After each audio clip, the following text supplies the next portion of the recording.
Hey everyone, welcome back. Today we're diving deep into a topic that's both fascinating and a little unnerving: AI and disinformation. We've got a really interesting mix of sources for this one. We've got a BBC report that's straight out of a spy thriller. Really caught my eye, that one. Yeah, it's wild. And then there's this YouTube video breaking down the latest AI trends, the stuff that'll either make you incredibly excited or want to move off the grid. Oh, and we'll even be touching on a segment from Greg Gutfeld. Gutfeld. Now that's an interesting take on this. Right. Goes to show this topic is everywhere. But before we go full conspiracy theory, let's lay some groundwork. Basically, we're on a mission to uncover how artificial intelligence is being weaponized to mess with elections and our perception of what's true. And how we fight back, because it's a fight we can't afford to lose. Exactly. Now, the BBC report, this is where things get really interesting. It talks about how Russia, Iran, and China are all using AI to target U.S. elections. And here's the thing, they're not all doing it the same way. They each have their own playbook, their own little bag of AI tricks, if you will. So it's not just about sowing chaos, it's about pushing specific agendas. Absolutely. And often it's about destabilizing democracy as a whole. It's a whole new era of information warfare, and AI is the weapon of choice.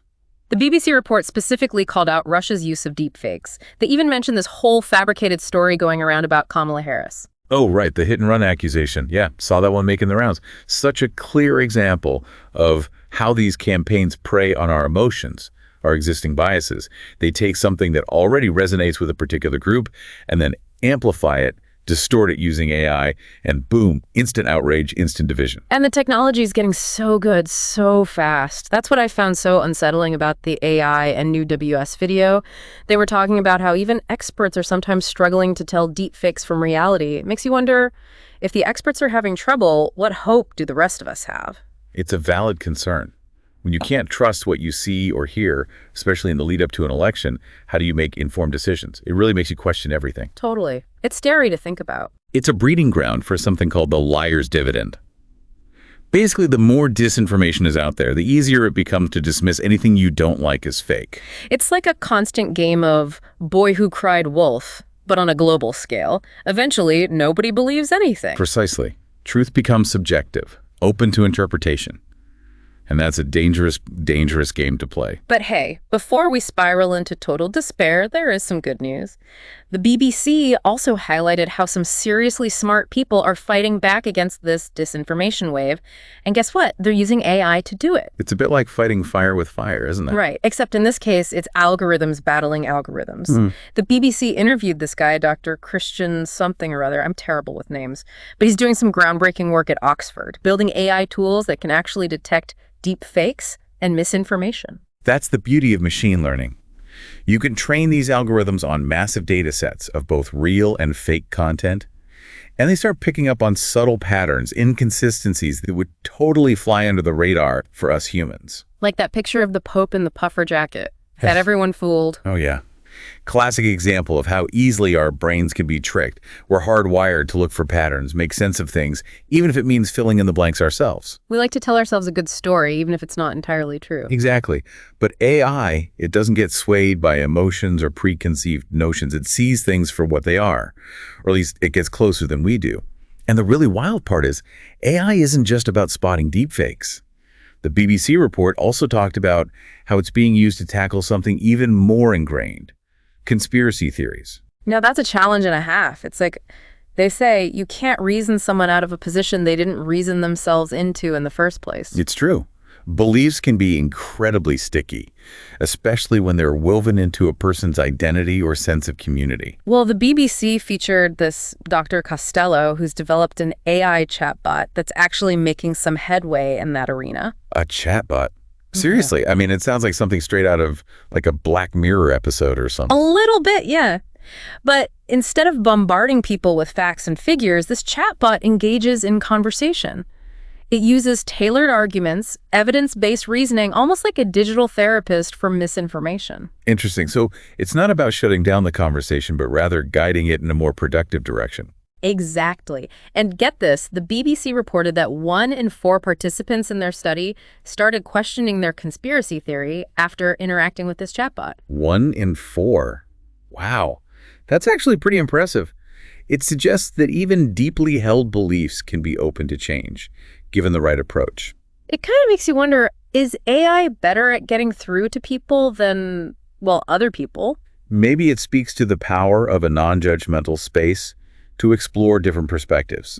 A space where people don't feel like they're constantly being attacked or belittled for their beliefs. Right, because who wants to admit they're wrong, especially when it comes to something they're emotionally invested in? But this whole thing with the chatbot reminded me of the Greg Gutfeld segment. He was comparing Kamala Harris's campaign style to AI. Really? Okay, now I'm intrigued. This should be good. So, you know how Kamala Harris has gotten some flack for dodging specific questions during interviews? I mean, that's kind of par for the course for politicians, isn't it? Sure. But Gutfeld was saying that her reliance on, like, these broad statements and talking points, it's similar to An AI chatbot. bingo. I see the resemblance, I have to admit, both prone to deflection, sticking to a script. Precisely. It just struck me as funny. It's like even comedians are picking up on these parallels, you know? We're becoming more attuned to how AI operates, how it can be used to influence us, even subtly. It's a double-edged sword, though, isn't it? Yeah. If AI could be used to change minds, even about conspiracy theories, imagine the potential for manipulation on a much larger scale. Oh, absolutely. It's both exciting and terrifying. Which brings us back to that AI and new WS video. They had some mind-blowing stuff about the future of AI. They were talking about how some of these new AI models are being designed to think for like hours, days, even weeks at a time. We're not talking about your grandma's Roomba anymore, are we? Definitely not. These things are learning to plan, to strategize. It's kind of unnerving. It's a whole new ballgame. And it raises some serious questions like, do we really understand what we're creating? And can we control it? Big questions, right. And the thing is, this technology is evolving so rapidly, it's hard to keep up. The AI and UWS video mentioned how researchers were only given a few weeks to evaluate the safety of OpenAI's new agents before they were released. A few weeks. That's terrifying. We're basically flying blind here. It's a crazy thought, right? But it's also kind of exhilarating. Imagine what AI could help us achieve if we get it right. No doubt. If we can harness this technology responsibly, the possibilities are pretty much endless. Solving climate change, curing diseases, maybe even writing a Grammy-winning podcast script. Okay, let's not get ahead of ourselves. Right. But you see my point. On the flip side, though, if these AI systems become super intelligent and we haven't figured out the whole control thing, That's the million-dollar question, isn't it? It's like that old saying, with great power comes great responsibility. And we're talking about a whole lot of power here. the power to shape information, influence beliefs, even define reality itself. No pressure, right? It's a huge responsibility. And it's not just on the shoulders of the tech geniuses creating these AI systems.